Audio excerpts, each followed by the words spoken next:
মা এনে আপনার চা। দাও বৌমা দাও, এইটা একটা সকাল সকাল তুমি ভালো কাজ করেছো। চাটা খেয়ে প্রাণটা ঝুরিয়ে গেল। কিন্তু বৌমা, তোমার মাথায় একটা ঘুমটা কেন দিয়ে রেখেছো? না মা, আপনি তো কথা কথা শুধু বলেন না অমুকের বউ নাকি কত ভালো, ঘুমটা দিয়ে থাকে সবসময়, তাই আজকে ভাবলাম আমি এবার থেকে ঘুমটা দিয়েই থাকবো। বৌমা, ঘুমটা দিতে বলেছি, মুখ ঢাকতে বলিনি তোমাকে। খোলো দেখি কাপড়টা, তোমার ঘরের ভিতরে পৌরুষি সেজে রয়েছে।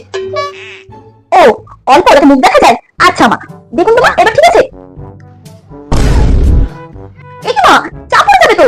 কি সেজেছো তুমি সকাল সকাল? এখন আমার স্ট্রোক হয়ে যেত। হয়তো কি আছে, আপনি কত বলতেন না যে অমুকের বউ বড় টিপ পরে, একদম মাথা ভর্তি করে সিঁদুর পরে, তাই আমি ভাবলাম আপনি এত বলেন এত বলেন, আজকে দেখুন আমিও বড় টিপ একদম মাথা ভর্তি করে সিঁদুর। এবার ঠিক আছে মা, এবার আপনাকে আর কিচ্ছু বলতে হবে না, আপনি আর বলতেই পারবেন না, আমি সেই সুযোগটাই দিইনি। এবার থেকে আমি এইভাবেই থাকবো।